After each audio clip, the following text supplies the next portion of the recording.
Le 10 février dernier, Pierre Palmade a causé un terrible accident de la route, au cours duquel une jeune femme de 27 ans a perdu son bébé, tandis que son beau-frère et le fils de 6 ans de ce dernier, grièvement blessés, sont encore en réanimation à l'hôpital.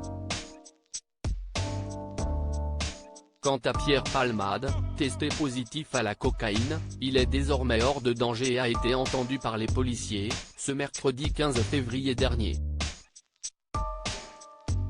Le comédien de 54 ans a reconnu avoir consommé de la drogue avant de prendre la route et affirmé n'avoir aucun souvenir des circonstances de l'accident.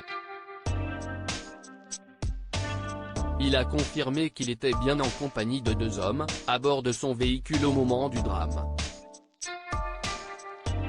Ces 2 derniers se sont enfuis avant l'arrivée des secours. Pierre Palmade Dr Pierre Palmade mis en examen pour homicide et blessure involontaire au terme de sa garde à vue qui a duré 48 heures, Pierre Palmade a quitté l'hôpital ce vendredi 17 février pour être conduit au tribunal de Melun.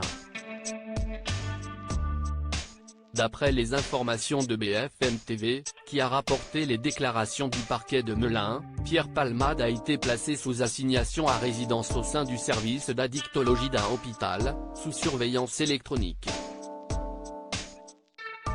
C'est alors qu'il se rendait dans un supermarché non loin de chez lui que la voiture de Pierre Palmade a violemment percuté celle des victimes, qui arrivaient en sens inverse.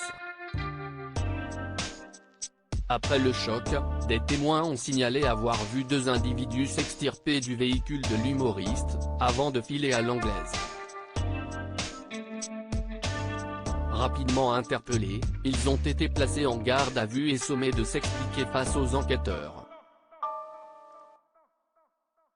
Les 2 fuyards livrent leur témoignage selon les informations du Parisien. Les 2 hommes, âgés de 33 et 34 ans, seraient 2 anciens escort boys, qui fréquentaient l'humoriste depuis plusieurs mois. Ce dernier les hébergeait régulièrement à son domicile. Lors de leur interrogatoire, l'un des 2 prévenus a admis qu'il était sous l'emprise de la cocaïne. Il a également juré s'être endormi et n'avoir pas vu que Pierre Palmade changeait de trajectoire. C'est, d'après ses déclarations, à l'initiative de son camarade, qu'ils ont préféré prendre la fuite et sont précipitamment retournés chez leur hôte pour récupérer leurs affaires. Ce qui expliquerait pourquoi la perquisition de la propriété de Pierre Palmade s'est révélée infructueuse. En attendant de faire la lumière sur toute cette affaire, les 2 hommes risquent des poursuites pour non-assistance à personne en danger.